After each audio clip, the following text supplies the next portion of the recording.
Hello? Hi. Hi, Ed. Hi, Gizo. Welcome. Happy Saturday. Happy Saturday. I hope you're having a wonderful weekend. Welcome, welcome, welcome. I'm getting work done. I'm on a little short timeline today. A little bit shorter of a timeline today. We got 2 hours. I have a certain little bug debut that I would like to attend. So we're gonna make stream really short and try to get a lot done in 2 hours so that way we can all go and raid into Bug for Bug stream. Because we love Bug here. If you don't love Bug, what are you doing? Hi Gore, welcome, welcome. We're working on this little arm toggle here, very cute. One of the very last things that I have to do on this model, actually,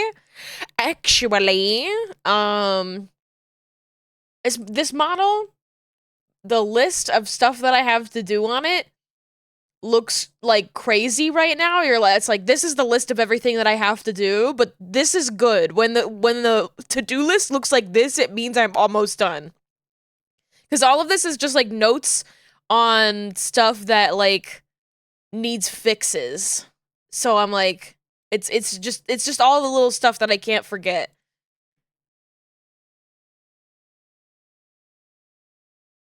Yes, it's been a while since I've opened up this model too, because I had that little vacation when Pat came to visit, and I'm like, okay, yes, that's what that means.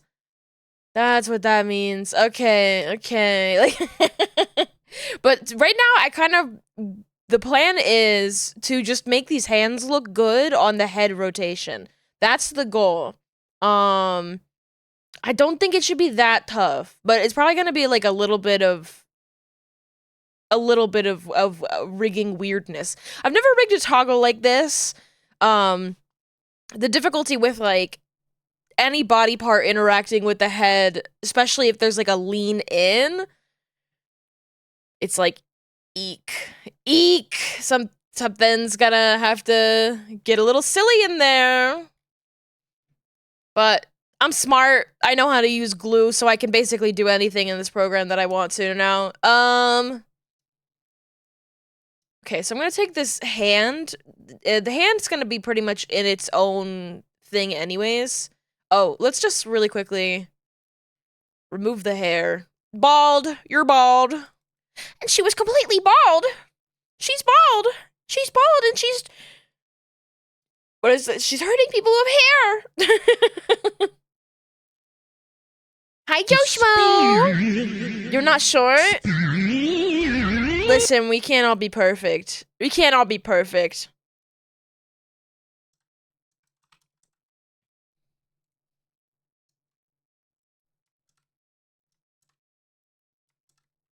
Why the hell? Why can't I click on this?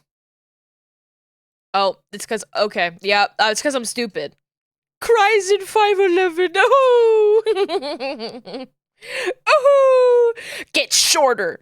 Get shorter right now! How's the weather up there? Oh. Listen, guys, making fun of short people isn't funny because you're punching down. But, you know, punching up is always okay. I can say that because I am short. Well, I'm average height. Well, I'm not like this, I'm not, I suppose. I'm just a little guy. I'm just a little guy with glasses. You wouldn't need a little guy with glasses on their birthday, would you? Don't have to punch down, I'll just kick. One of my favorite... I cite this every single time when people talk about Shakespeare. The moment that the light bulb went off in my head that Shakespeare is really good and funny, actually, is there's a line in A Midsummer Night's Dream.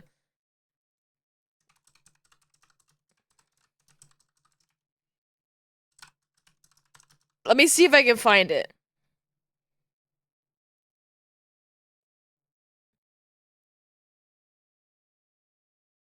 I wanna read it.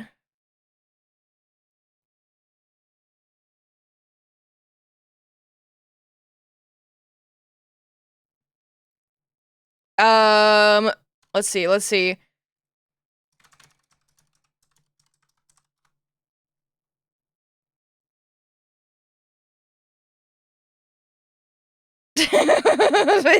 It's fucking good. Um,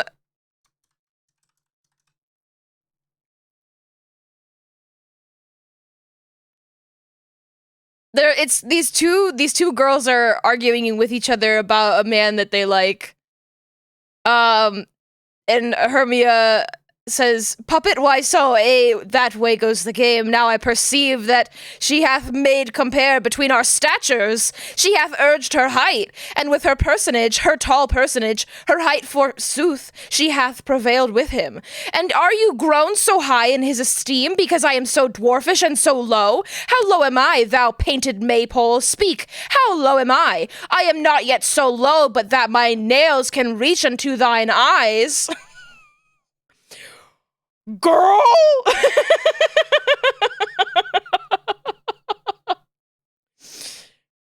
Her, like, "I'm tall enough to claw your fucking eyes out." I'm like, wait, shit, this is awesome.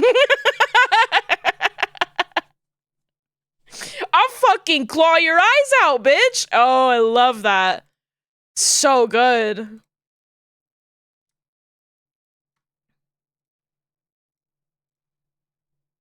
And that was the moment that I was like, wait, people in olden times were the same as they are now. People have like been the same for millennia.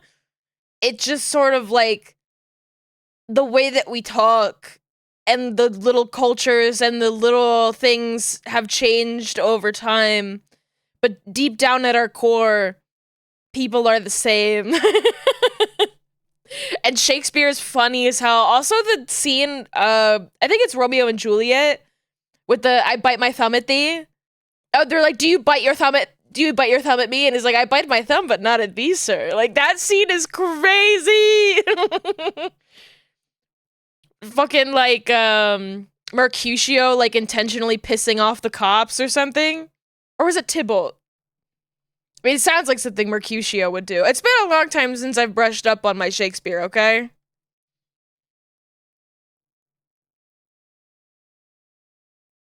Let's see.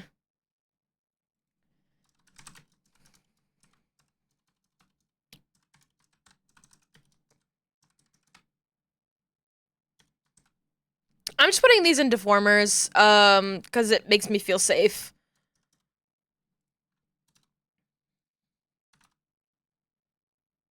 My style of fighting is Shadow of the Colossus. I've never played that game. I've heard it's absolutely gorgeous. It's on my like list of games that I would love to play one day.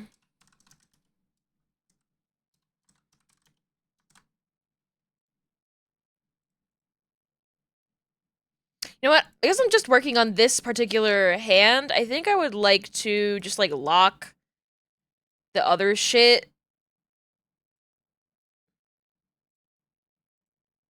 Is this under the head toggle? Oh, I guess it would be. Alright, then lock this stuff.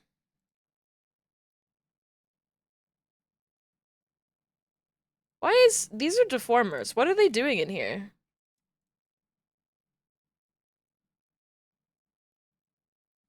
Get in there.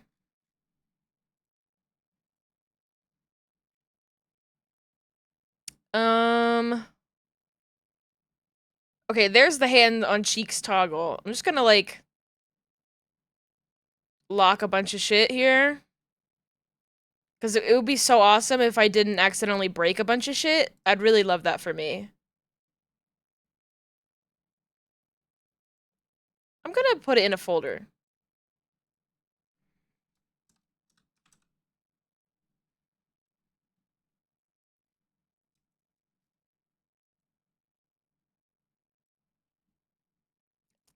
There we go. And this. You know, I thought I made a deformer for this, but I guess I didn't follow through with that.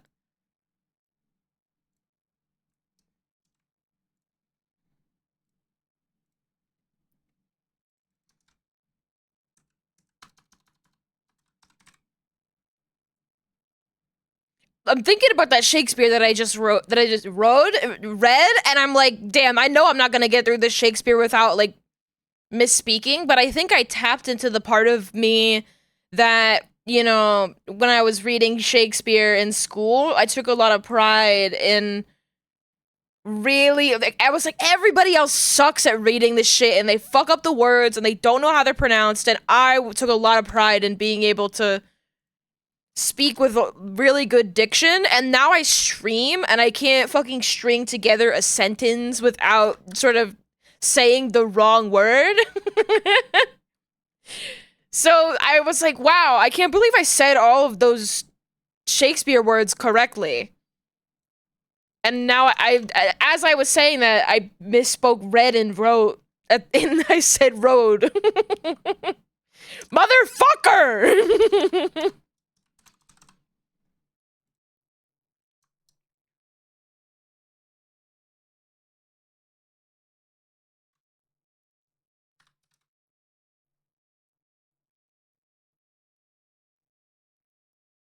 All right. Got the index.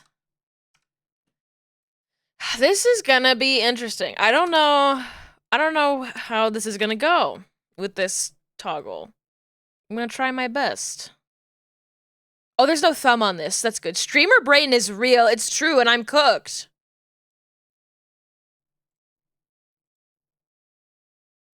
The best advice that I've heard from, like, streamers giving other streamers advice is truly just the advice of, you don't have to talk as fast as you think you do. You can think about what you're going to say, and then wait a second and say it. There's allowed to be a certain amount of dead air.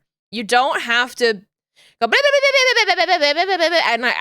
I constantly want to go, like, I love yapping, but I talk too fast. I talk too fast. I talk over myself, and I don't think my whole sentence through, like, with, like, deliberation. I'm like, damn, I should do that. I should do that. It doesn't help when you're multitasking, like when you're working on art. BC, I think you might have ADHD. What? No way. Big if true. But you can see how sort of I did a really good job of masking the symptoms in a way that made me go, I couldn't possibly have ADHD. I'm really good at reading Shakespeare in front of the whole class. I do exceptionally well on all of my tests. You know, I'm in, like, the top sort of percentage of my class. I'm very verbose.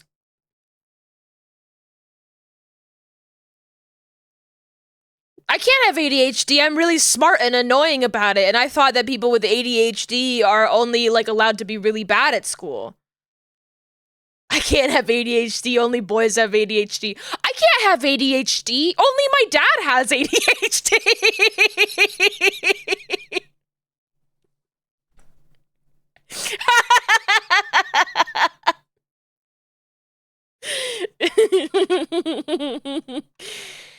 Oh.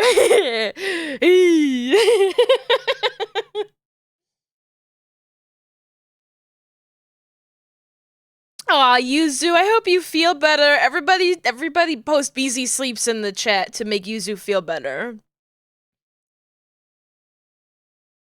If we post the BZ sleeps, Yuzu will get better. Hi, Yuzu. Bye, Yuzu. Thank you, Gord. Thank you for doing your part.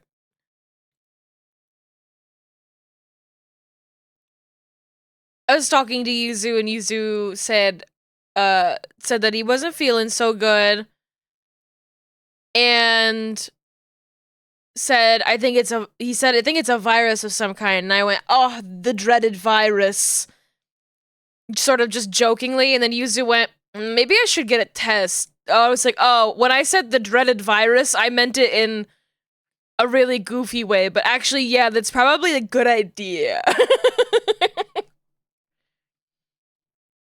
I forgot about that guy. Forgot about that guy for a second. I lived in a better world for one moment.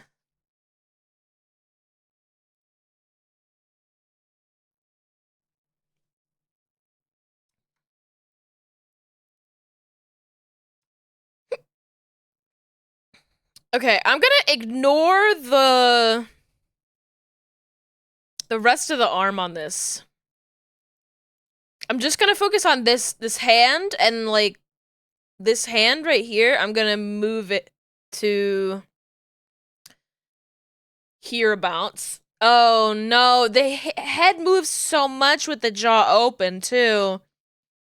I think it'll be fine. I think it'll be fine.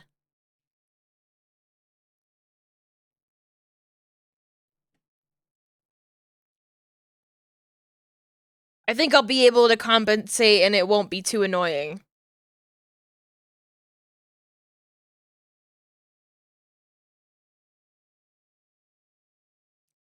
That guy from last season who everyone just forgot about. I just forgot about completely what the hell I was saying, Gore. I'm so sorry. Now that's the streamer brain. The streamer brain happens in the exact moment of the virus. Oh, the last season like 5 years ago. Yeah. Exactly. I get it. Pew, pew, pew, pew.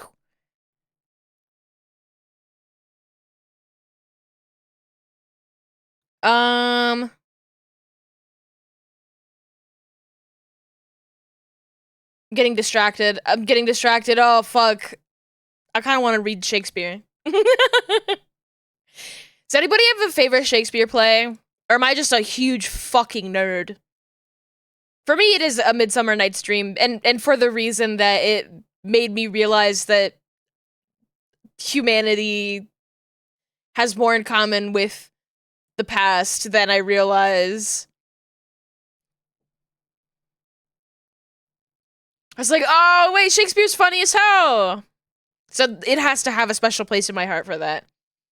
I don't know if it's my favorite, but I remember Macbeth the best. Honestly, if it stuck with you the most strongly, I think that that's valid. I've said, I don't think it was even somewhat recently, but I feel like a couple streams, like months in the past, I was like, they should make more, they should do more Shakespeare. They should do more Shakespeare.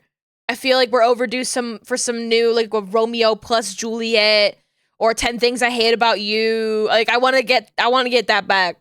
And they made a Shakespeare, like a Romeo and Juliet musical movie, and I was like, I'm sorry, that looks like dog water. I don't want to watch that one. It did not look good. But it doesn't have to be good. It doesn't have to be good.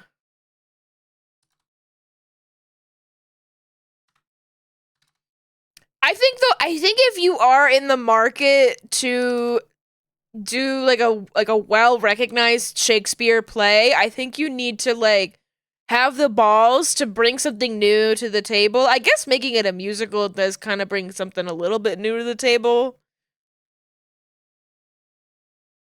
I don't know, that's the point of theater, is that you just do it and it doesn't even have to be good. Should ask Pat about the Shakespeare cinematic universe. Actually, don't. That was an awful bit. I don't remember that at all.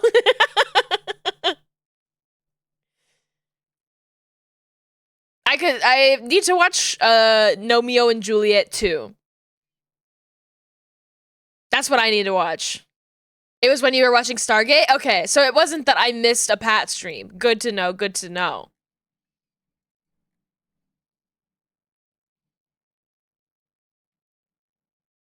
Oh, you know what? As for this to look like that, I'm like, wait, shit, this might actually not be as much work as I thought it was gonna be. Holy shit. Okay, never mind. Like, that looks fucking good. And they're like, oh, fuck.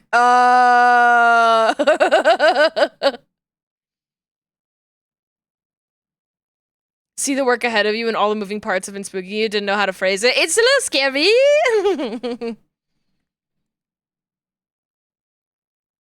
But it's not that scary because I'm pretty much done with this model. So instead of being scared, I have to be like, the finish line, the finish line, the finish line. At least half of the turn looks great, yeah. Hand on cheek L. I think half of the work is gonna be just sort of decompressing this.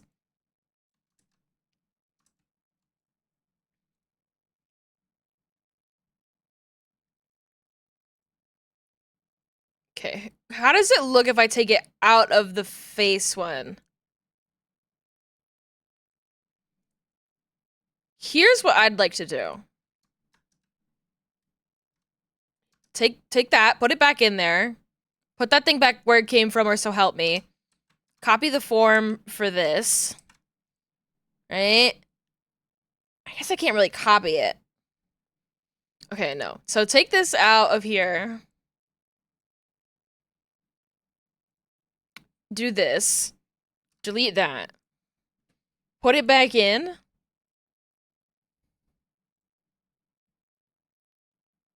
Hey, I'm a cheater. Cheating prospers. Cheating prospers. Anybody who does rigging that wants to know what the hell trick I just did, so when you set a keyframe or keyform, as it's called in Live 2D, it's sort of, it kind of negates the deformer on top of it if it's the same parameter, right? So if you have a set keyframe and it's outside of the hierarchy, and then you bring it in underneath a different hierarchy, it will keep the original information from before. But I wanted one to be the original the information as if it was under the face, and the other one different. So I just set one keyframe. I can scroll down a little bit. No, I can't scroll down that much. It's like all the way here. So I took it out of the hierarchy. I set a keyframe on the middle form and then the right form. And I deleted the one on this left form, and then I put it back into the hierarchy, and then I set this, and so I got to keep all of this work that looks actually kind of good. And then now I have a much cleaner slate to work with than the fucked up crunchy shit that was there before. Much better, much better.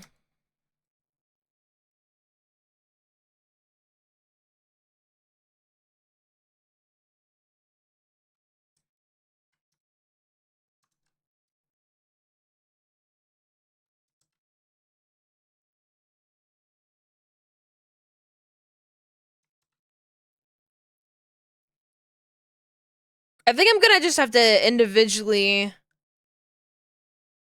manipulate the fingers a lot more on this pose.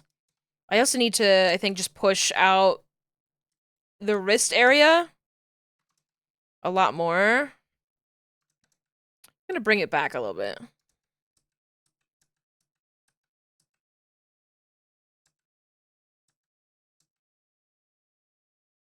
Just gonna, like, move the base of it the way I need to first, so...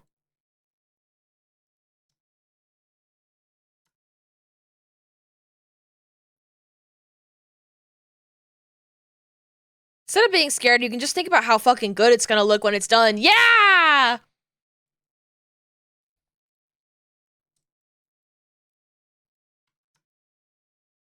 I love making good work. VTubing is so... Bald! Bald! My god. She's bald! She's bald and she's hurting people who have hair!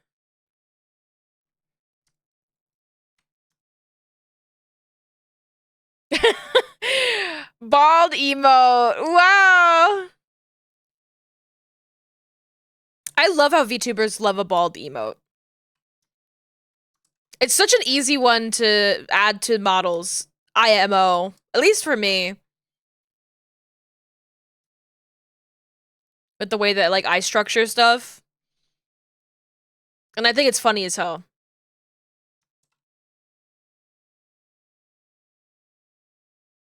I think that... to move out this way.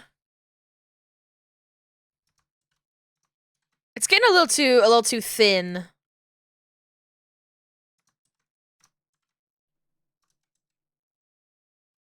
How did that get thinner as I was doing that?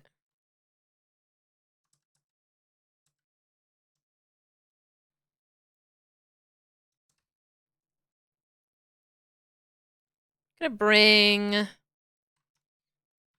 this part out a bit more, like the hand. I just need to be like concentrating on the hand itself because the fingers I can fuck with a lot more. Gonna bring this index finger in. Whoa. I want this index finger to be behind the face. All of these need to be on head X. Oh, how does it look on the head Y, actually? Okay, that's not that intimidating. It's just gonna be a pain in the ass to make sure that the arm hooks up.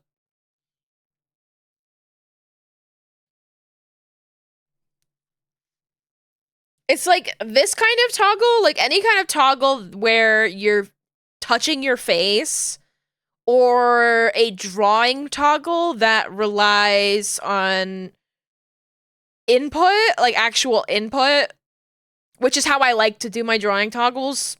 And I know who I am as a person. Where even if people are like, you don't do this fully. Like, don't rig the TTS on this model. It just needs to be non-speaking. I go, it's gonna speak. I know that I can't half-ass anything. I can't.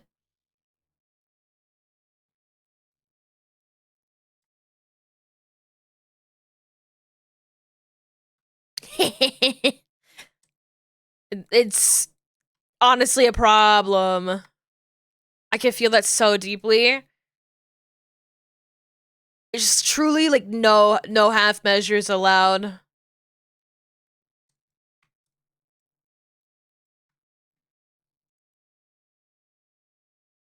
So yeah, hi Vital. Hello.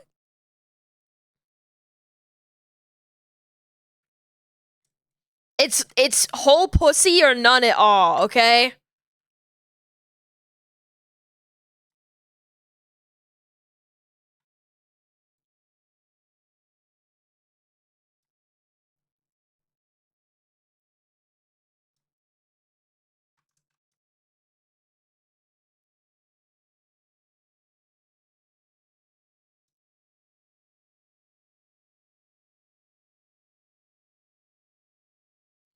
Okay, get this here. Oh, I have both of them selected. Whoopsie.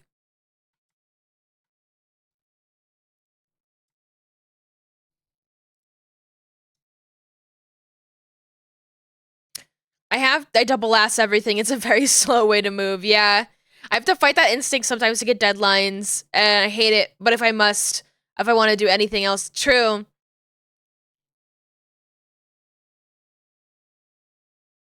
It's true. I mean, if I have a deadline, that's the one moment where I'm like, oh, fuck. I gotta get my shit together and get this done by a certain time. You're like, that's it, we're done. Even if you want to add cool extra shit to it, we don't have fucking time for that, we're moving on. And that's why deadlines are kind of good. Like, I know that I'm fully capable of rigging something in, like a weekend. It's just that it's a painful thing to put me through. And it's definitely not going to be of the same kind of quality as these kinds of models. But like the V-Ranch models, all 3 of those models I rigged in 3 days. So 3 models in 3 days. Like, it's possible I can do it. It's just painful.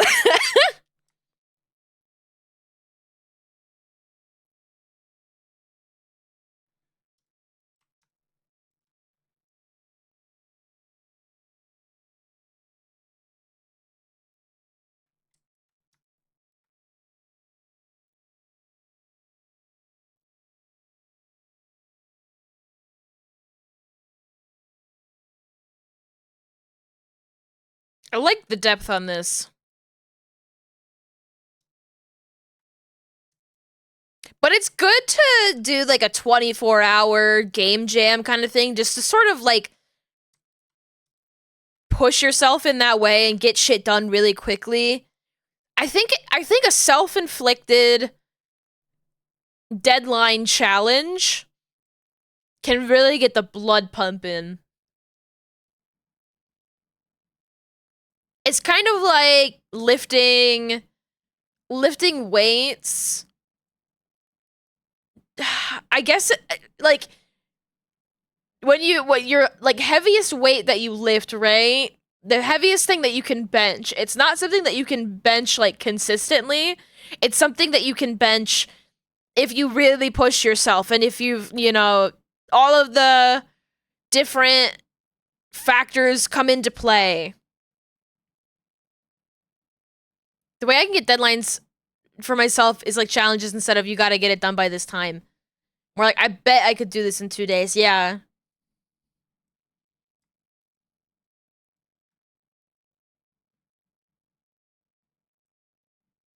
It's very difficult balancing that, I think, in a freelance way. For myself, I tend to overestimate my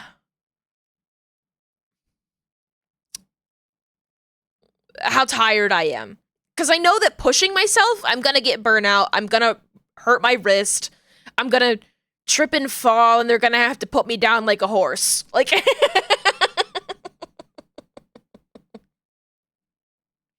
they're gonna have to put me down like a racehorse. You have to be very careful with yourself and your body. You have to know your limits. And I tend to overestimate what I can do in a way where I'm like, I know that I can get this done this week if I push. But if I push too much, I'm like, fuck, my body is hurting and my brain is not making good work and I need to stop. And I feel like that part of the body is so much more important to listen to. If you make art for a living, especially. How much can you bench if you're gonna need a month to recover? Yeah.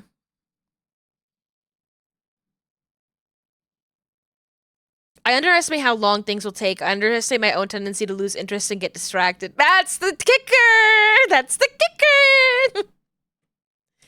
That's the one!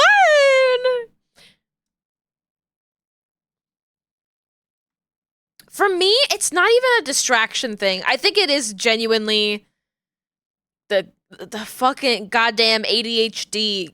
Sometimes sitting down at the computer is like pulling teeth. It is just not a good time. And so I have to trick myself with little tasks. If I, like today, I went, okay, I'm finishing the eye rigging. Last night I was like, okay, I need to finish the eye rigging on this model that I'm working on. And I know that I could do it tonight if it wasn't like difficult work to just like apply the physics of it. I knew that I was tired and the math of it would be difficult and I probably wouldn't like the end result. And I went, you know what? This is a task that's gonna take 20 minutes. I'll take a little bit of time, like right before stream. And I'll just apply everything then, and then it's a good excuse for me to sit down at my desk and make sure that I get to stream on time. Yeah. A great task for that, if you stream, uploading your VODs. Or if not uploading your VODs, because I recommend if you stream, I recommend you upload your VODs to YouTube, your like VOD channel on YouTube. You set it to auto upload, like right after stream. And then for me, whenever it's done, auto uploading is basically when I turn off my computer. That works really well for me. And then in the morning, or I guess it depends on like the work day, I try to go through and update those, you know, if I have any thumbnails, which I usually don't, or pick a thumbnail for it and make sure that it has the right title, all that stuff, and like actually set it to upload.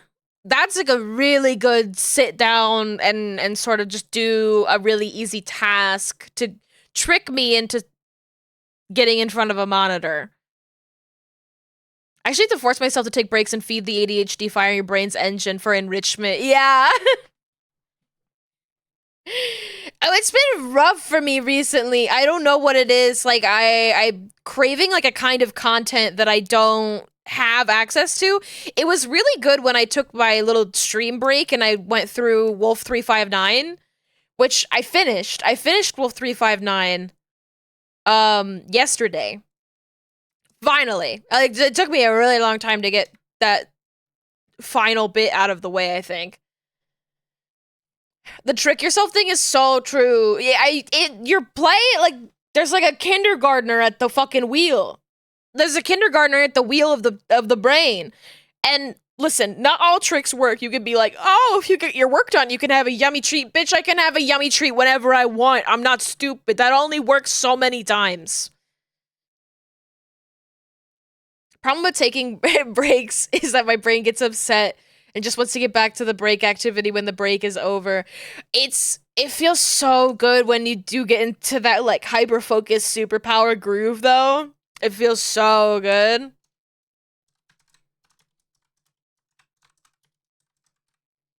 But then you get to like hour 12 of like hyper focus groove and your body's falling apart and you haven't eaten and you're like, oh.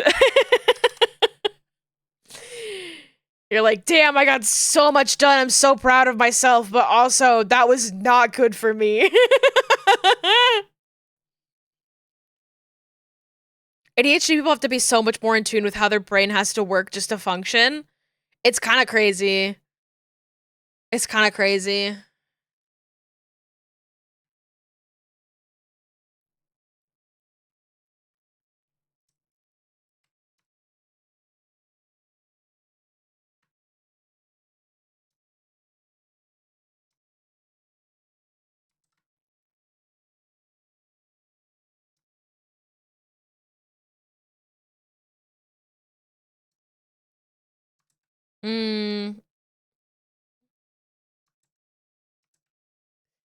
This hand, I'm like, I just feel like I just want to take this sort of part of the hand and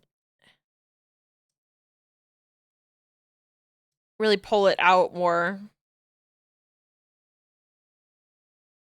Hi in the loft. I know I could do fun thing now or later or whenever. Oh, thanks, Seribot. Bots are out tonight.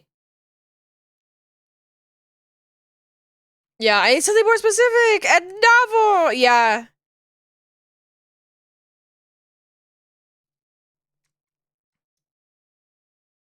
It's really like I don't think I would be able to work on one VTuber model at a time. Because if one thing is like really pissing me off and I don't want to work on it, that's a problem. But now I'm like, oh, if I don't want to work on that particular thing, I can, you know, work on this other model, this other thing that's like a little bit easier, a little bit more bite-sized of a task.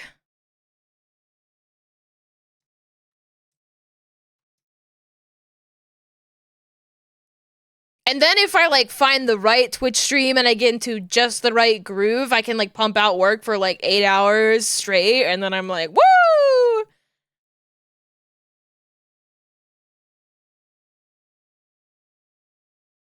My most recent vice has been Fantasy Life. And thankfully with Fantasy Life, I think I would be having a lot more of a problem with Fantasy Life if not for the fact that it is in Pat's Steam library. Me and Pat share a Steam library. I recommend sharing a Steam library with all of your friends. But Pat is the one who actually has the game, and I just get to play it whenever Pat's not playing it.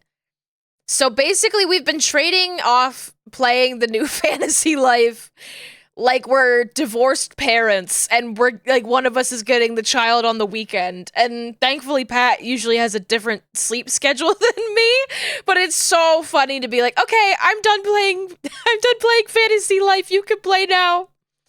But I think that's so good for me, otherwise this week would have been a fucking wash. You're doing a boat murdered dwarf fortress? You've said so many words to me that I don't understand the meaning of them.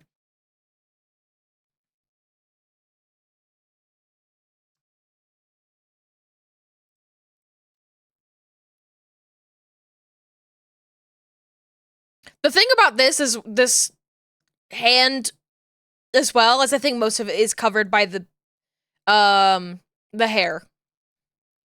Oh, motherfucker, this is gonna be a problem.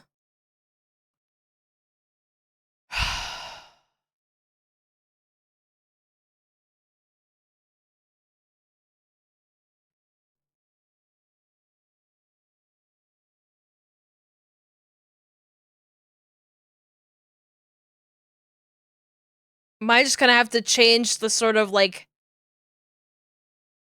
depth of that entirely?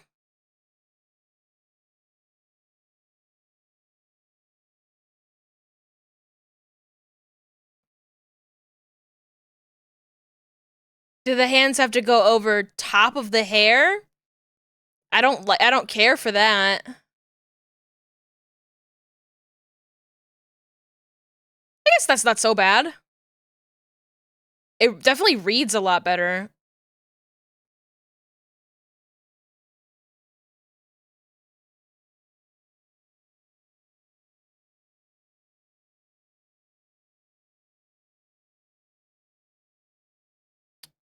Rundown, old ass Dwarf Fortress meme, probably the most popular one. Back when it was relatively new, some forum gamers used one save file when they completed a year of in-game time.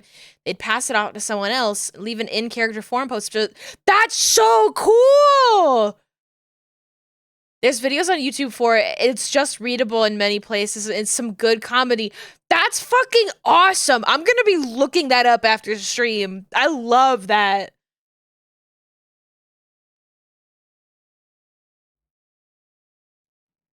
I love like hyper specific community sort of stuff like that.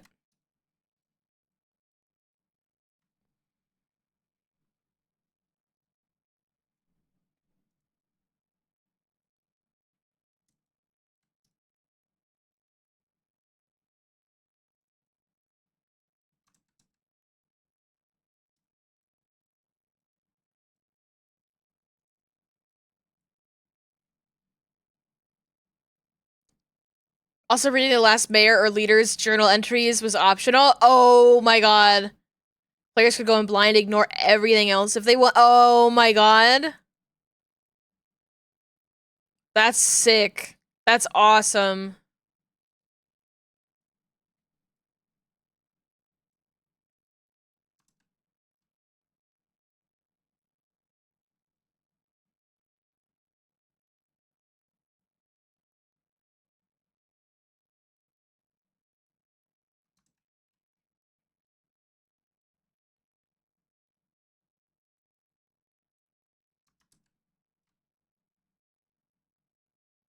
Okay. I'm gonna set keyframes for that, and then take it out of there. Systems-driven games are comedy engines. Yes! Yes!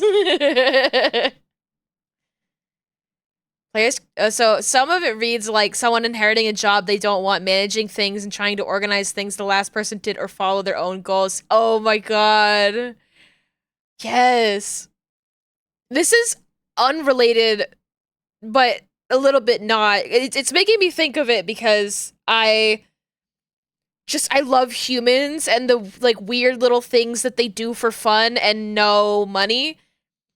Space Station 13, I want to play that fucking game. It looks so fun. It looks so fun. The stuff that Tomato gets up to is hilarious. Oh my god. What a cool little game. And RimWorld is a lot of fun too. You know Tomato? Literally from the Space Station 13 games. Literally from watching Space Station 13 videos. It's so funny.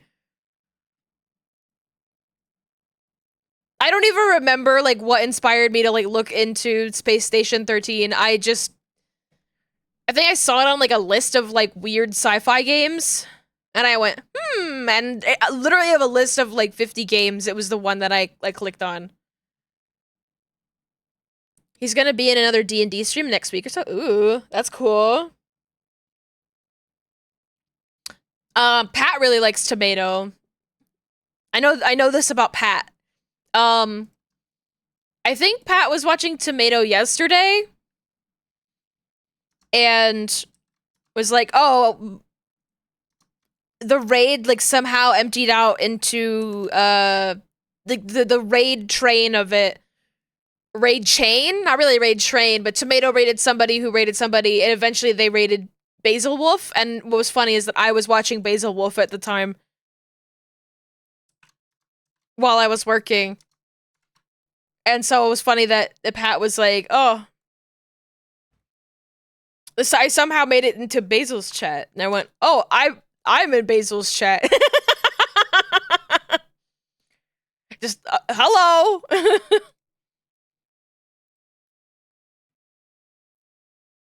I didn't know this bus got off here.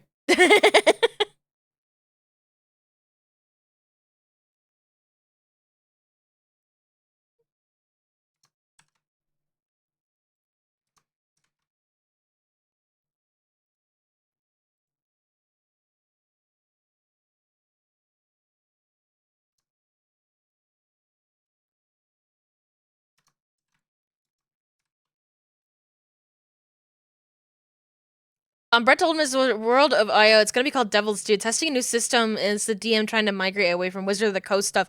Oh. Half dwarf, half goblin. Hell yeah! Hell yeah!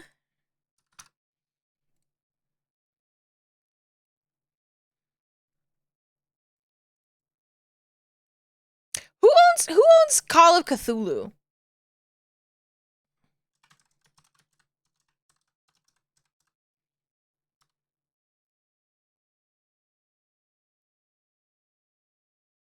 Is that's like a different...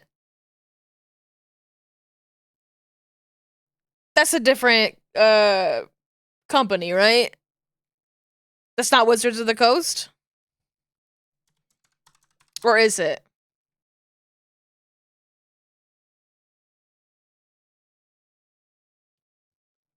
I didn't know if anybody knew off the top of their head, and I still don't.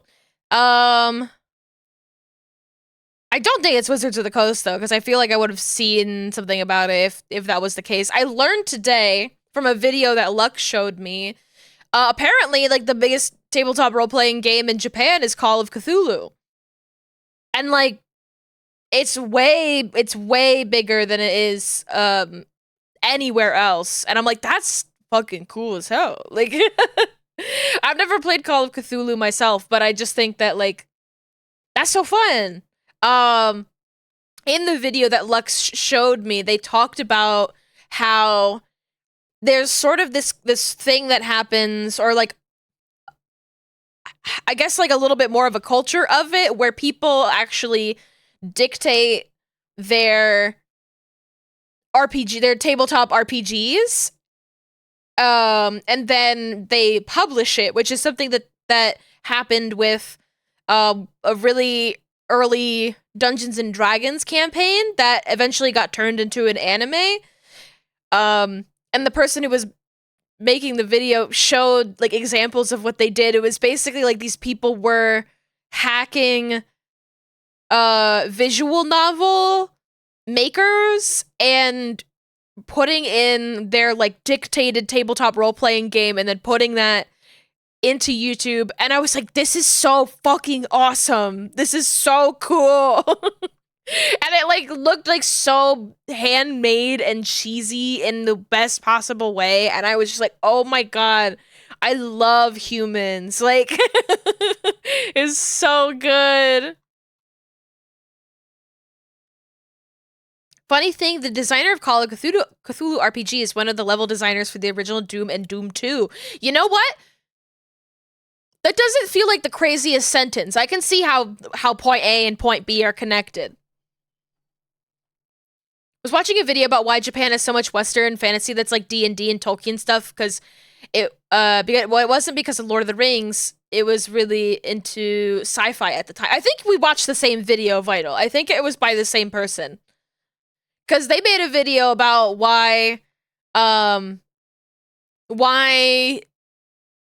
medieval fantasy is like that in Japanese media, and sort of talking, it broke down the introduction of Dungeons and Dragons to Japanese audiences and sort of the original books. Let's see, was it the same one? Let's see, let's find out. Yep, that's the same one. So good, and I love, like, it talks about why kobolds look like that, because it was kind of a mistranslation that stuck, and I guess same with orcs and pigs. I love dog kobolds and like piggy orcs. I think they're so cute. Yeah, they said it in the video, but I forget what it was exactly, but basically the description for kobold, the way it was written didn't really imply like lizard, but it said that they had like a dog-like snout or something like that, and so they went dog. Got it. I love that. On it, boss. Doggy.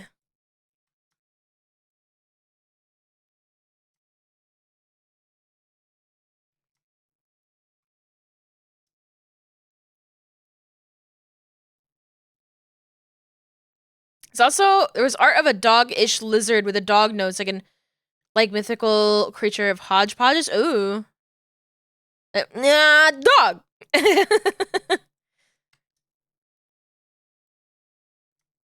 Sounds like a dog to me.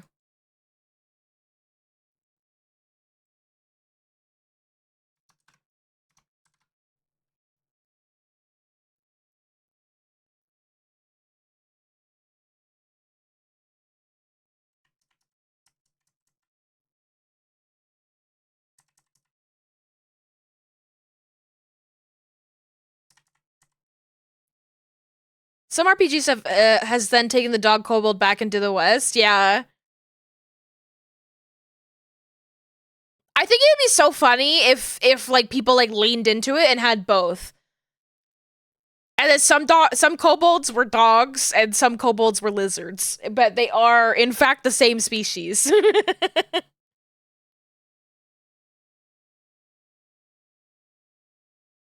Like that would be fun.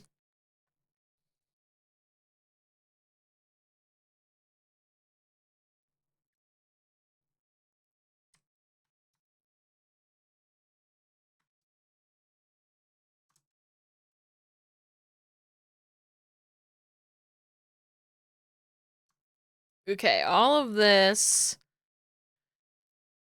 Set a keyframe. I'll work from the pinky out.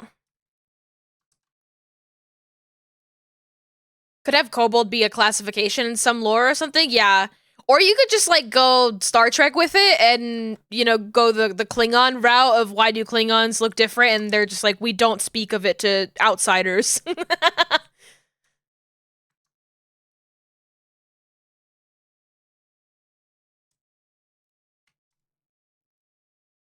How come some kobolds are doggies and some are lizards? Wouldn't you like to know, Weather Boy? Leather Boy? Wouldn't you like to know, Leather Boy?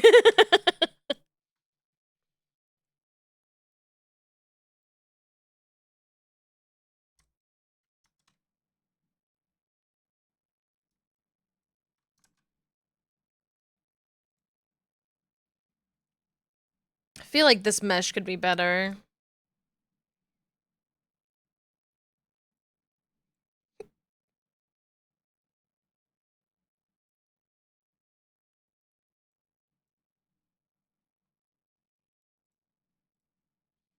New Doom does a fun thing where they have both the modern design and the 90s design for one of the enemies in the game, and they're just presented as a different subspecies. Yeah!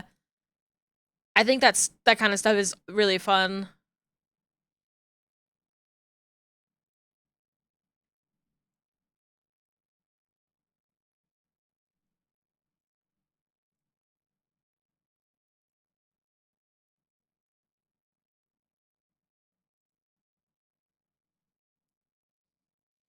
I think it's insane. Given the amount of furries in D&D, the dog or wolf species isn't normal and widely used. They've got tabaxi and they have but there are lupine characters that are a playable race in older versions and other RPGs. It is kind of weird that they don't have doggies. I've never really wanted to play a doggy myself, but they do have they've got kitties and they've got bunnies. They got the Harengon and they've got frog people. I forget what the frog people are called. Uh, if Scum was here, Scum would know. They've got the tortoise people, and they've got lion people, and they have elephant people, and they've got so many different kinds of bird people, lizard people. You're right, where are the doggies? Like some are aristocratic dogs in D&D. There's a wolf tribal people that hate werewolves because they see them as corruption. They hunt them. That's kind of sick. That sounds kind of sick.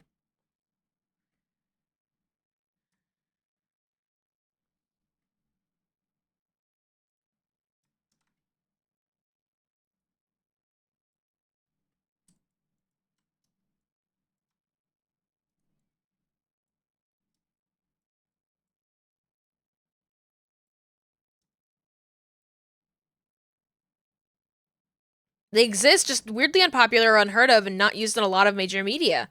Or not updated to newer versions. It's odd.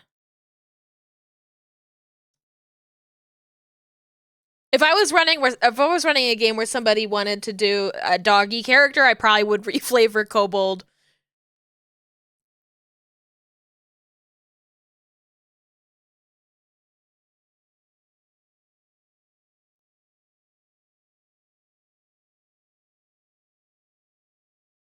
It was also funny watching that video where they're talking about Dungeons and Dragons in Japanese media, and in it they're talking about how like the different sort of like how you have like the Adventurers Guild thing, like a lot of tropes that come up because of like the unique situation that medieval fantasy developed in Japan. And I'm like, oh, this is why Pokemon Mystery Dungeon is like that. Oh, like it made it made other games that have nothing to do with medieval fantasy make more sense to me. I think people like being a werewolf more in concept for RPG stuff, but then it's a grab bag of quality depending on how it's done. Some of them suck from what I've heard. Scum has a werewolf D&D character that he likes a lot, but Scum also has like 20 D&D characters. So Morkborg, Morkborg, Bork. I know that a lot of people really like Morkborg, but honestly, every time that I say it, despite how fun it is to say, I do see the Swedish chef in my mind every time I see it. Mork, Mork.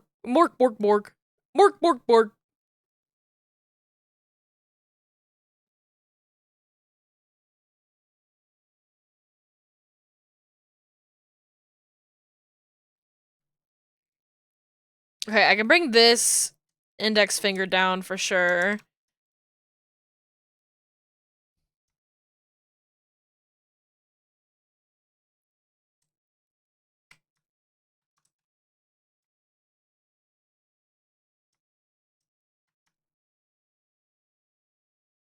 Morkborg is like extra edgy. You die fast. It's kind of silly. I wish it had movement rules because I like positioning and placement a lot when it comes to combat stuff. I've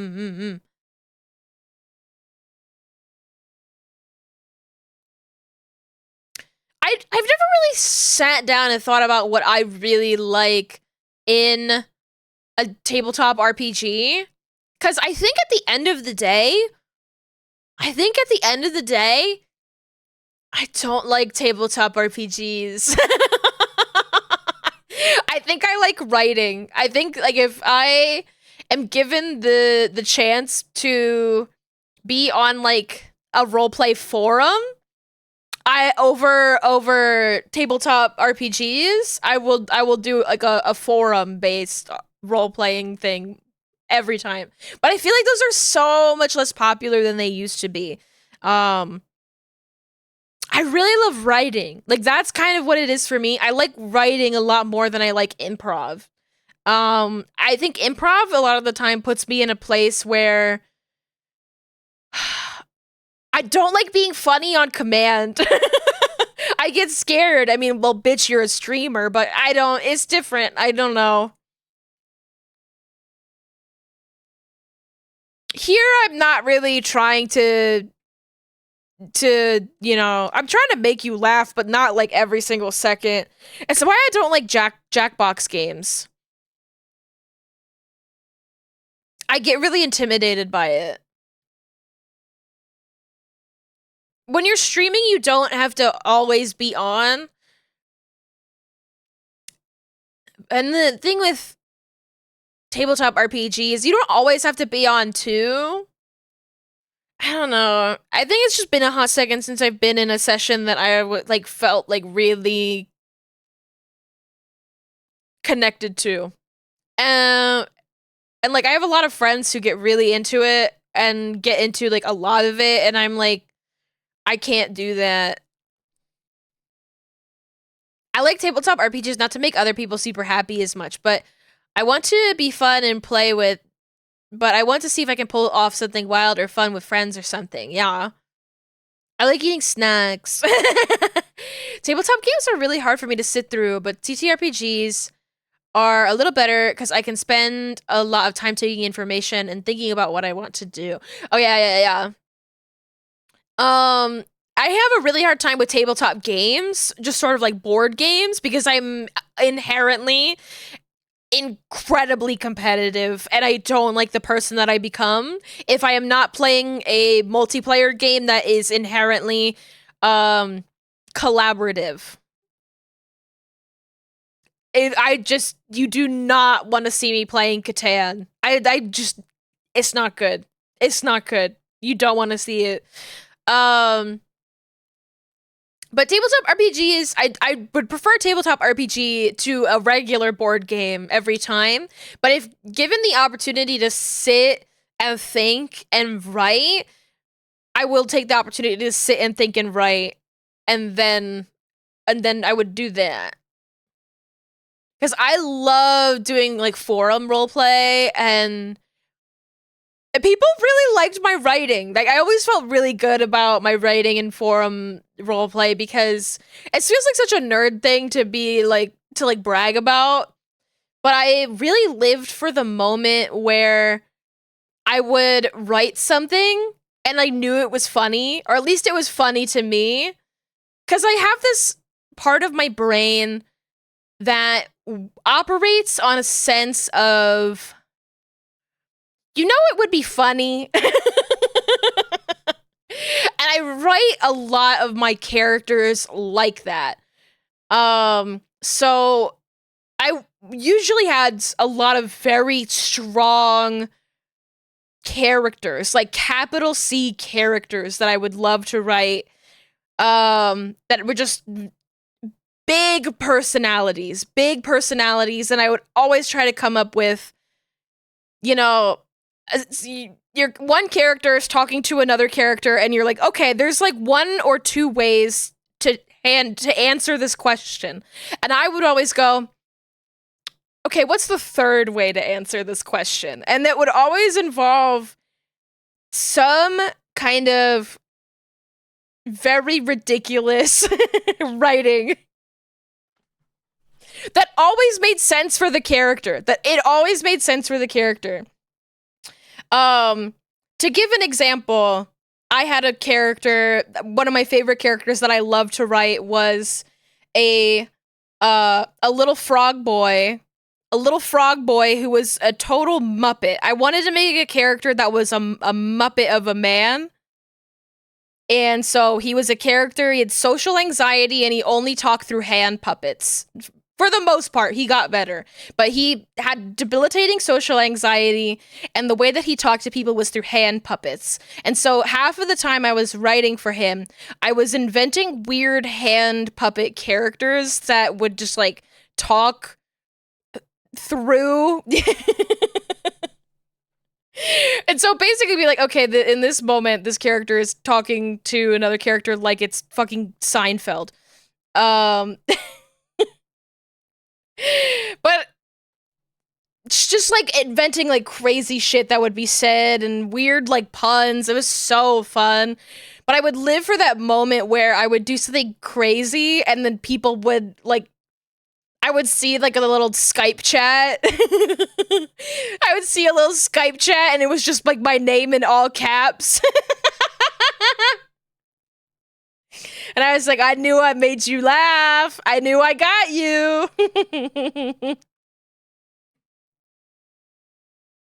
God, I miss it. God, I miss it.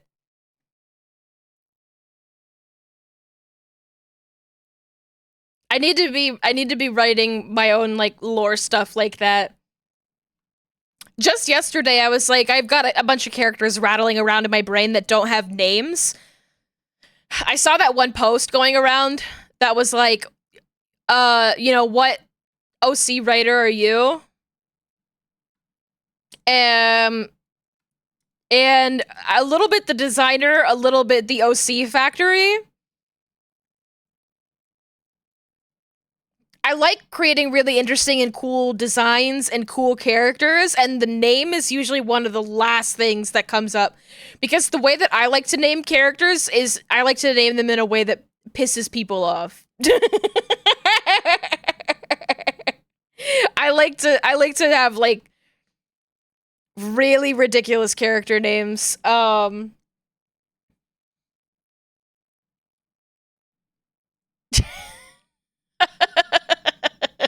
Names are so important. They are.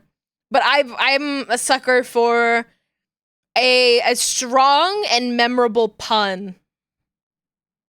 A little gremlin is true. I'd say more imp-like, but let's not, you know, let's not get into the weeds here. In Discord, a Shadowrun character, Cyan, was a big giant woman who was a Chinibyo, like a shut-in, but her delusions were real and she had legit magic, couldn't stop being the attempted main character who was also a joke, but also powerful. Once knocked out a room of people by casting a spell that made them all anime nosebleed into unconsciousness. That's awesome.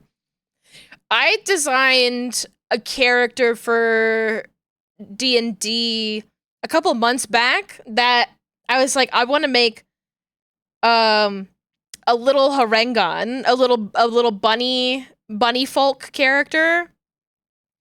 Because I found out about a dump near Staten Island that's called like Fresh Kills.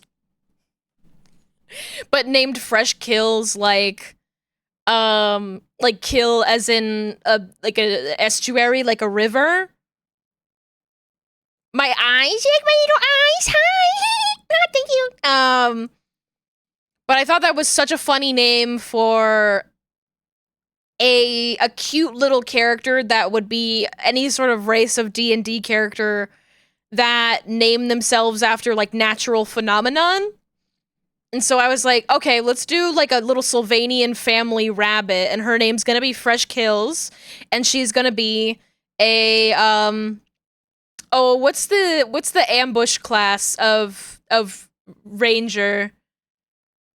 Shadow something. I forget the name of it.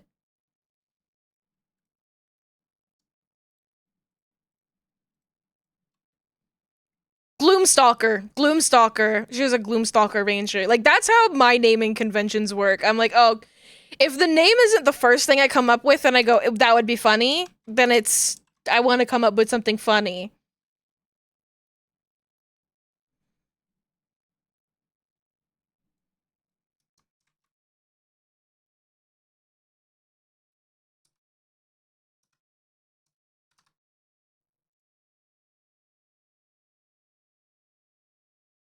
Hmm.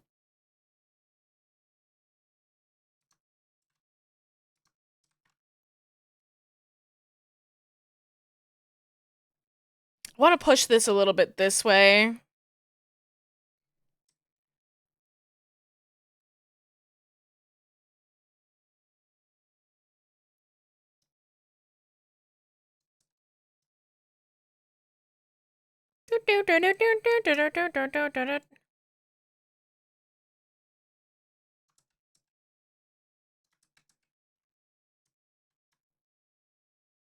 Oh my gosh, hi Pat. Hi Pat. Pat, are you fantasy living? Are you fantasy living? I was telling them about how we share that game like divorced parents. I get fantasy life on the weekends.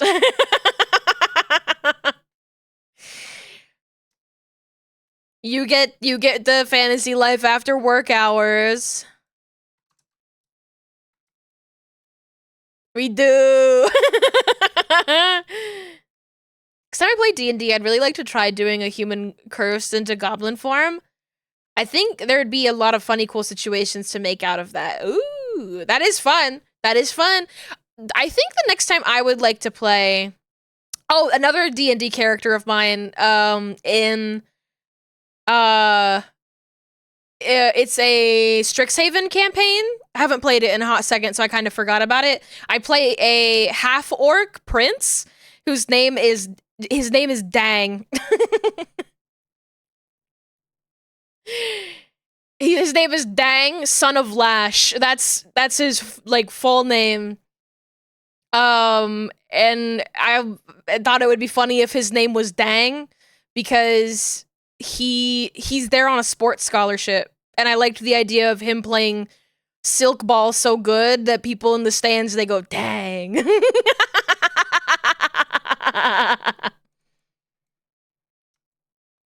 And so far he is very good. He is a very good little barbarian boy. He fucking hits shit really hard and makes people go dang.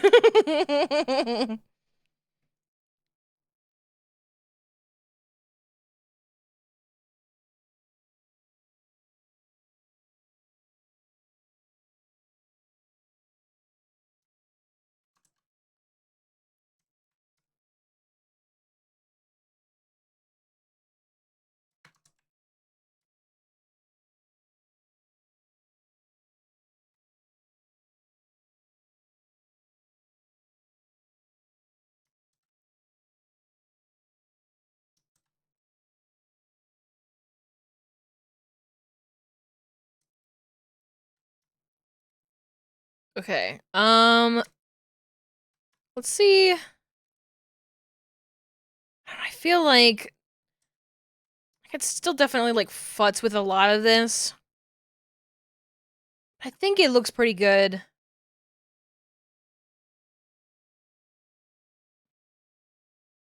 Kind of just want to bring this down a little bit just to make it look a little less skinny.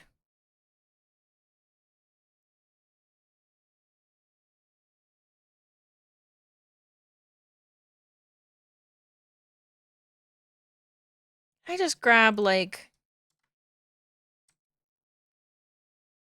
this segment right here.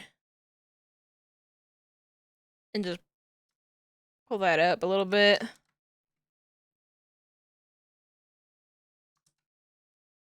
think it was better before.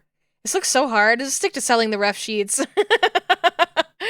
I mean, I've been doing it for a while, so it is. This also is kind of. I won't say it's not tough, because what I'm doing right now is tough, but I've been doing it long enough where a lot of the tough stuff is not as tough as it used to be. I think, like, with all art, with time, it all gets a little bit easier. I'm so tough. Thank you. Thank you. Thank you for the follow. Welcome on, Aaron. Let's see how this looks like.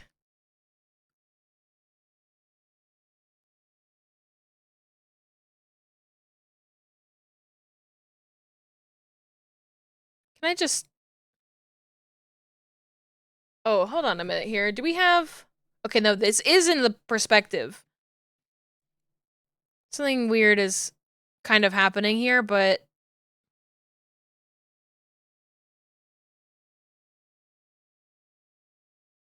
I don't even really hate it. Okay, well that... The hand just sort of came out of the cheek.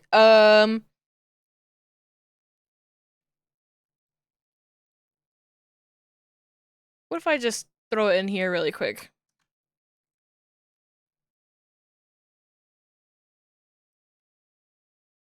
Oh. Oh. Yucky.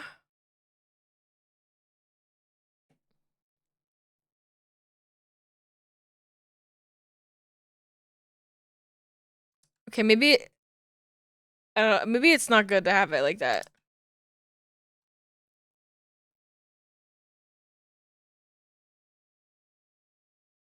Maybe if I put it in here.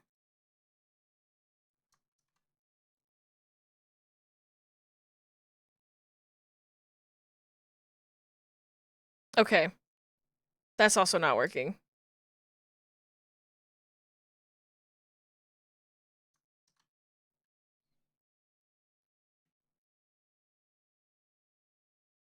Alright, this is the best I'm gonna get. I'm just gonna have to fix it.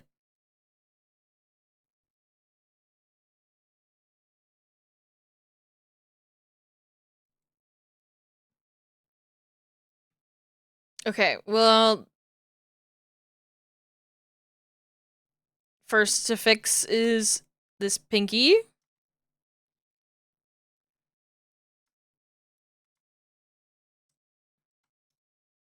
Bring this down.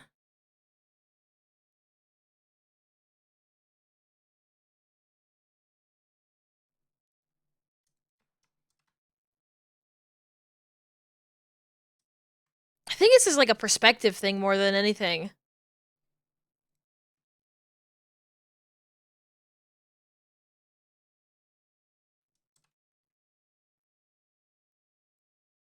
Yeah, like that just fixes it real quick. So if I just correct the perspective on this, I think that'll save a lot of work here. Bring it out a little bit. I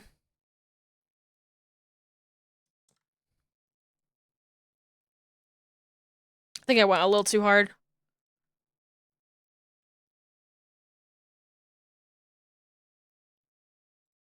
I don't mind if there's like a little bit of a gap there.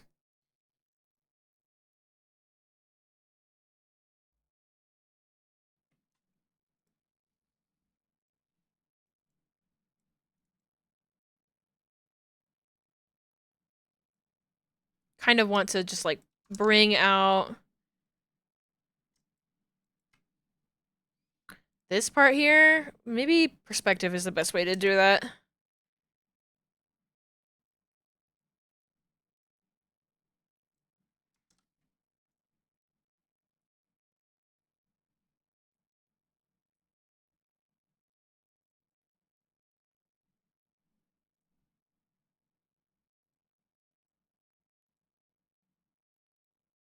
Okay, but what if I like went to like 28 here, right? I set a keyframe. Okay.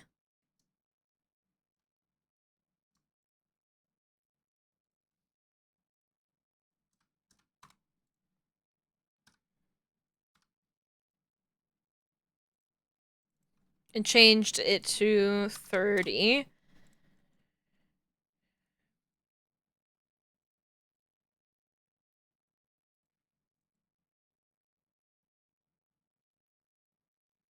Kind of want to just bring it down a little bit.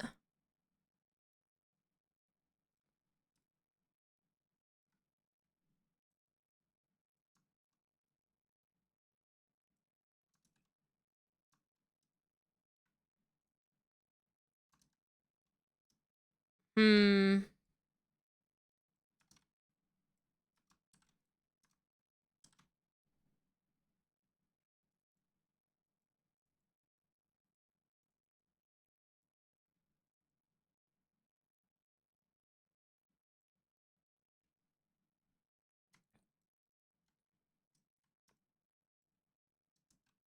So can I bring this down here? Not really.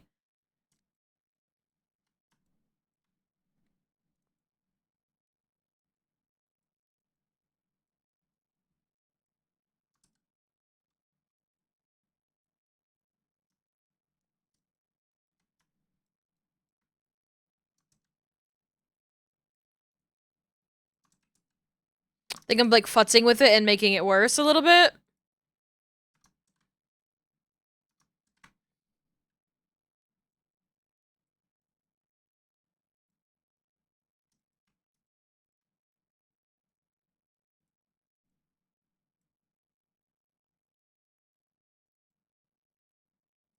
I may just have to like concede that this is gonna be the most troublesome angle.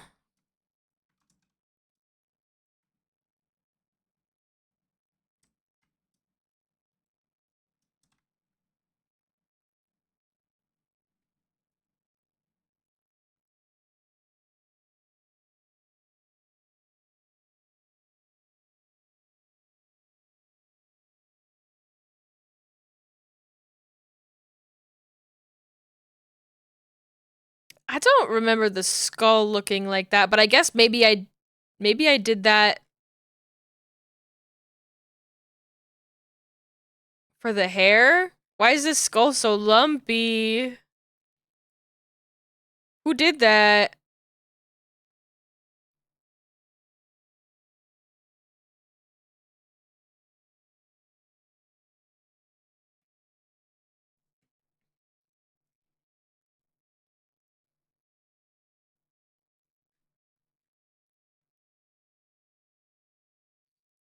I kind of want to leave it. There is a part of me that's like, damn, I could just leave her skull a little bit fucked up.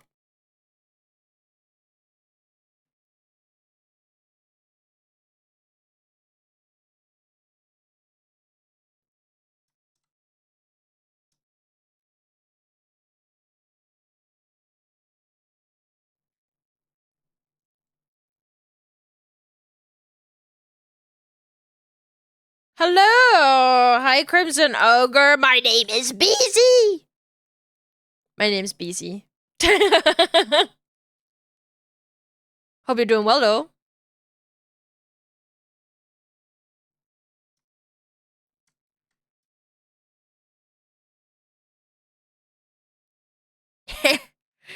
Common misconception.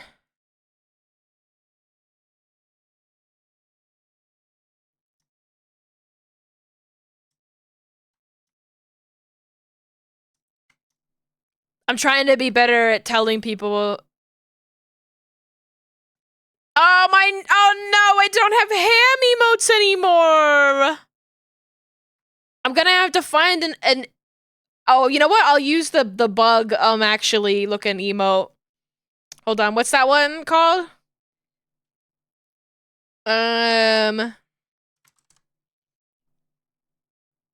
This one. Here, I'll go and I'll fix that right now because otherwise I'm gonna forget.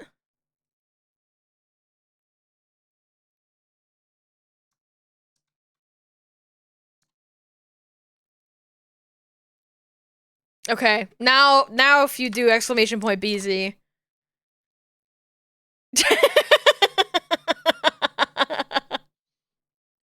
Perfect, perfect. Nice.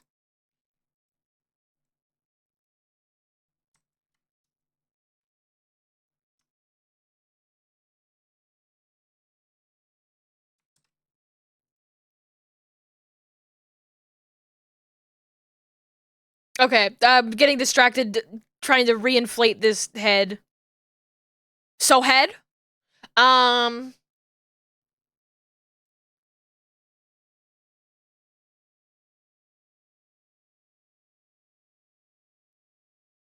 So this, I think I just need to perspective it down this way a bit.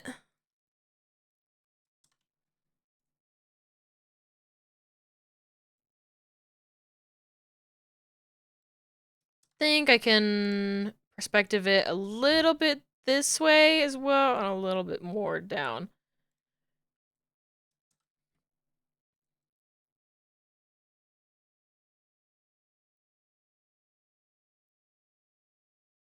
I'm like watching this like pinky, and I'm like, it's sliding a little bit in a way that I don't like.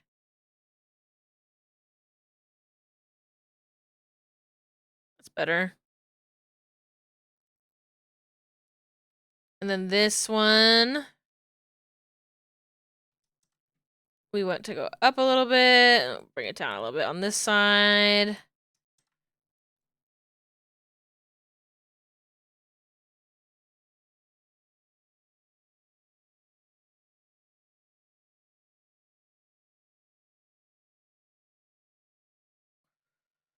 In Live 2D, is there a way to use one image for mouth expressions, or do you have to use outlines in several layers? For mouth expressions, I mean, it depends on. That could mean a million different things. If you want the mouth to open,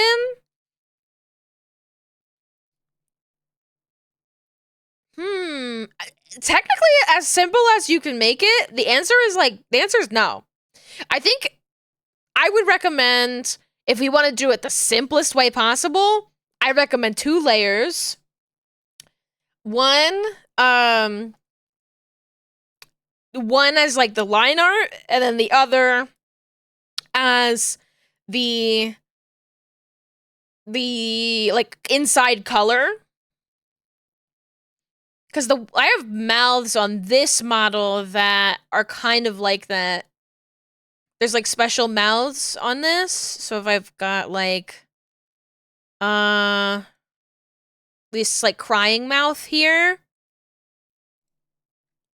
which technically has a couple of different pieces, but it's just sort of like one color in here. I mean, you want the inside color to be able to disappear when the mouth closes. But you can kind of also, at the end of the day, you can kind of get away with having one and doing like a cartoony, like talking through your teeth. Like I have a talking through your teeth kind of toggle on my future model. There's kind of a million different solutions to making things move in this program. Usually people go for like a really, really complicated setup, but I think if you're making like a simpler or more toony model, you can actually get away with a lot less. Like, I'll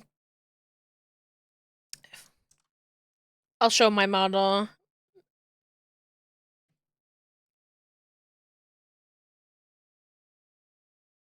Because honestly, I did what I wanted to do, and now I have 15 minutes before bug stream, and I want to raid into bugs, so I'll just, this is like a good time as any to open up this bad boy. Where are my eyeballs?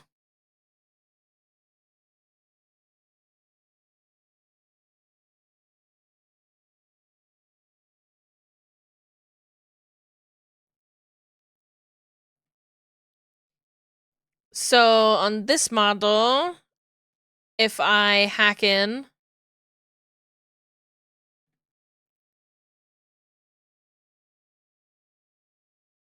there we go. Yay! I forgot how much I love looking at this model. I'm very excited about this model. But but I have special mouths on this model. So if I go to expressions, it looks so good. Thank you! Thank you! I'm so excited to work on it some more. I already have like lip syncs in mind that I want to do with this model.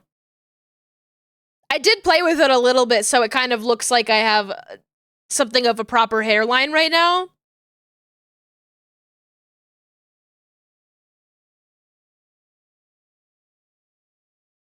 Do I have this mouth here? Oh, that's so fucking cute!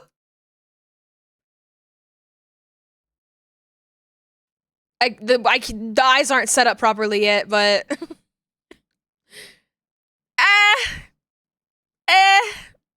eek, eek. That's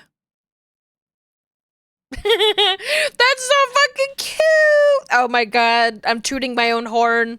Honk honk. I've got this one too. This one's so cute.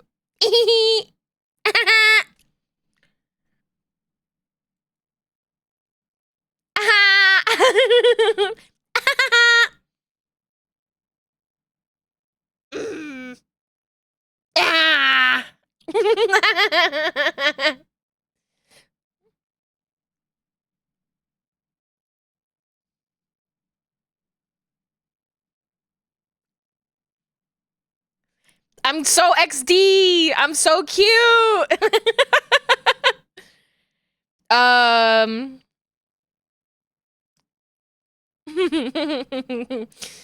Smug.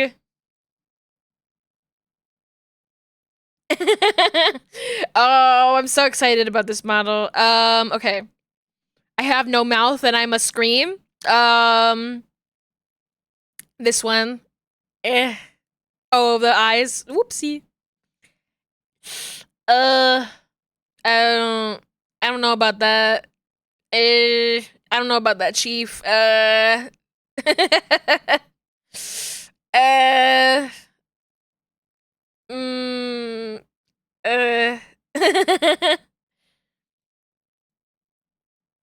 any other ones? I forget. I think those are all the mouths.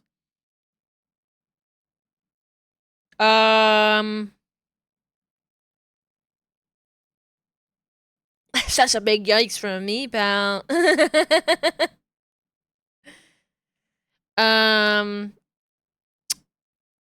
Let's see, some of this. I mean, there's an angry mouth, but the angry mouth is triggered by by me getting angry. You can see you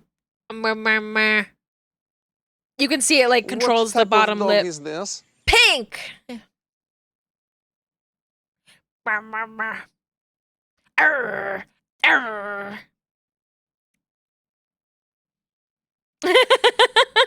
I love how quickly I can pop between those. Ah. Where's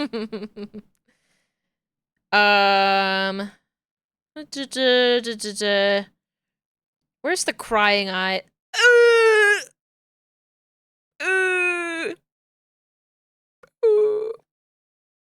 Still need to set all of those up. I did all of the physics for them, but they don't all work yet. Do I look like I know what a JPEG is? I just want a picture. Do you have to exaggerate your IRL face to trigger the expressions much? Yes and no. Yes and no. I do very exaggerated, like cartoony rigging on this model, but I kind of already have a very expressive face. So I do find myself a little bit tired after stream from using like models that like have like a more intense rig, but because like when I'm this little guy, I don't really worry too much about my face, but I just sort of naturally tap into gremlin energy. This is a webcam. Big Live 2D doesn't want the truth to come out. Yeah, I look like this IRL. This is a webcam. Jaw heart practice. Oh my god, it's been a while. Hold on. I was thinking about this model. It's like, damn, do I need to add a jaw heart to this model?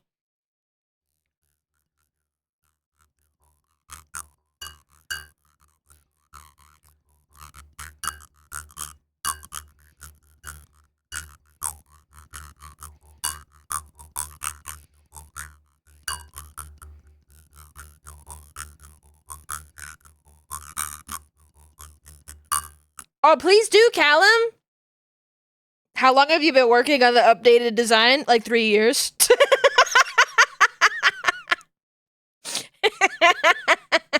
I literally sketched out the model for this BZ like literally like October. Was it?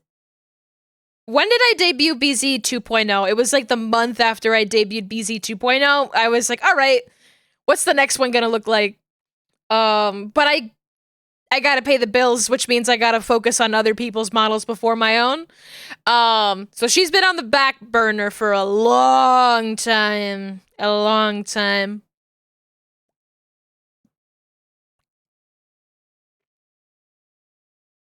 Oh, yeah. I was jarping. I forgot.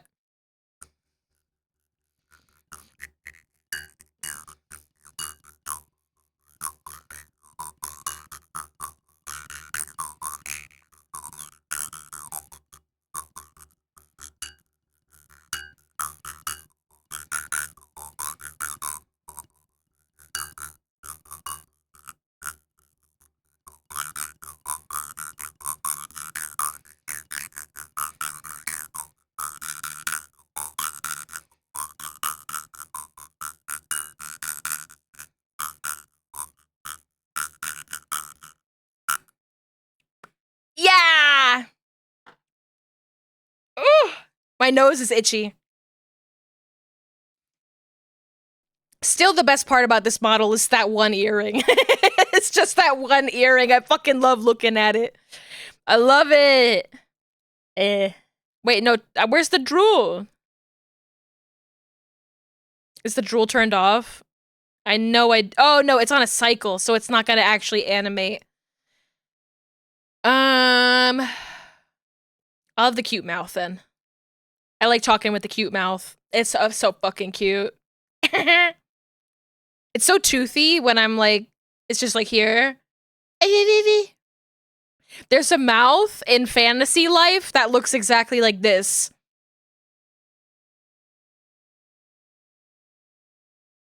And it's so cute. I almost went with it, but then I realized Pat had the same one, and I'm like, oh no. Oh wait, do the shot lines work on their own? No, they don't. Damn.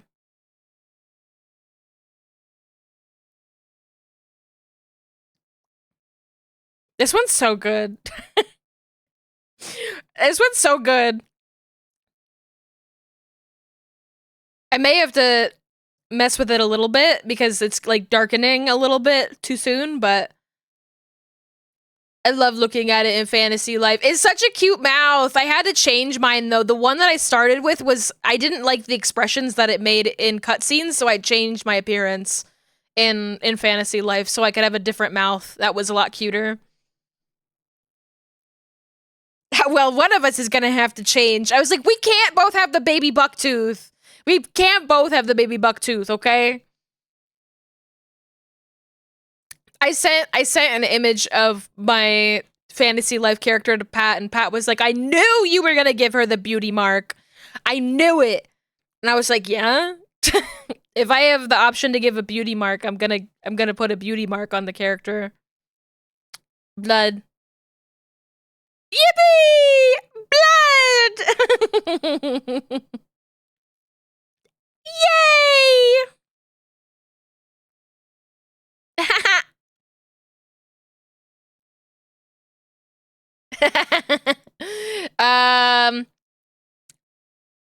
One thing, I'm not sure if Ogre is still here, but, or actually, do you prefer Crimson or do you prefer Ogre? I don't know.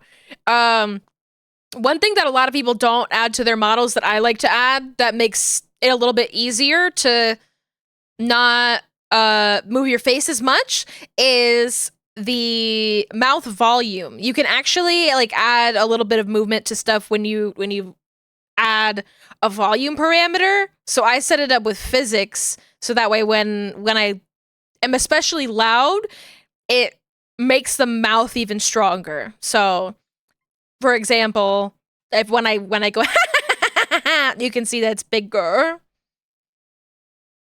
Me whenever I see a beauty mark option in character creators BZ Core, I think all character creators should have a beauty mark option. I think more people should give their characters beauty marks. I think beauty marks are so cute.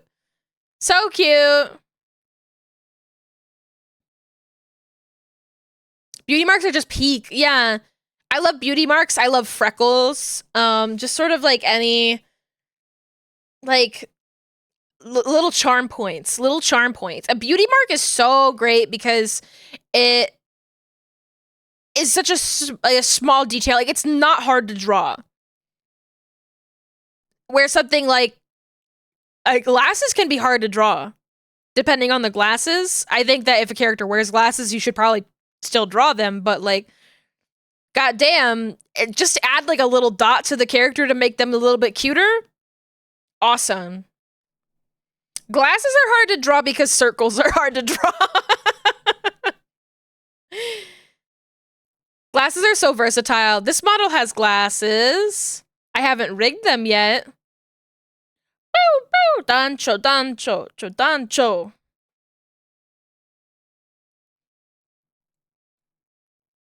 Oh, they're not turning on? I do have glasses for this model. Where are they? Where are you?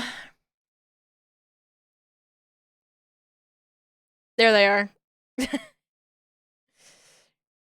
They're very sci-fi, and they fit my eyeball so perfectly. My guys in Fantasy Life are headbanging to your music. I love the little guys in Fantasy Life who headbang.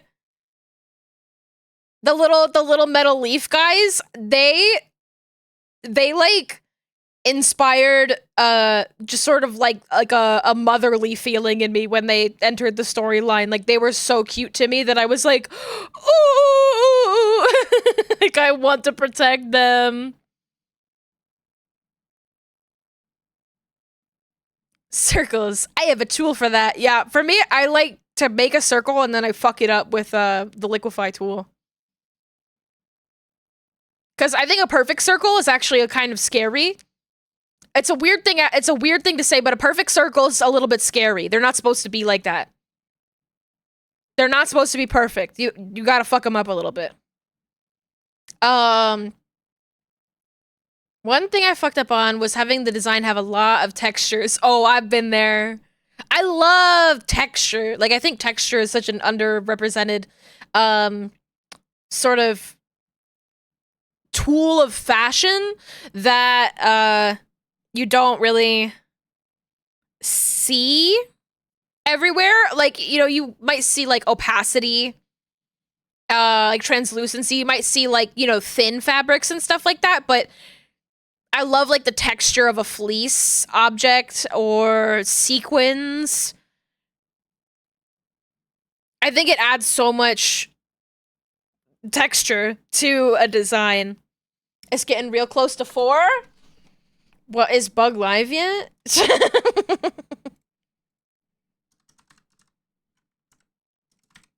Is Bug live yet? They are? Okay, let's get the hell out of here.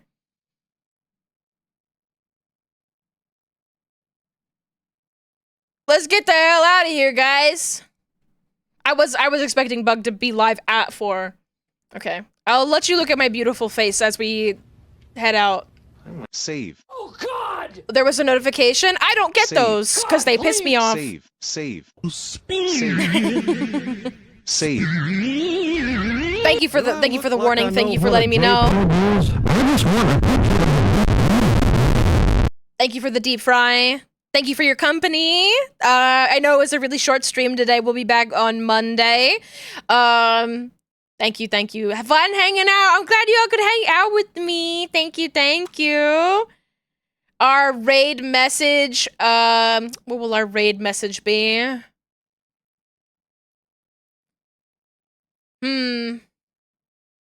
We'll do Apple Parade, but we'll do Apple Parade, Busy Love Bug. There we go. That'll be our raid message. All right. Thank you all so much. Please take care of yourselves. Make sure you stay hydrated. Make sure that you eat lots of good food. Have a special little snack on my behalf. Little chocolate treat if you like those. Please take care of the people close to you, your loved ones, and kiss the homies goodnight. And of course, most importantly of all, you stay sexy out there. I got my eye on you. You better stay sexy. Goodbye.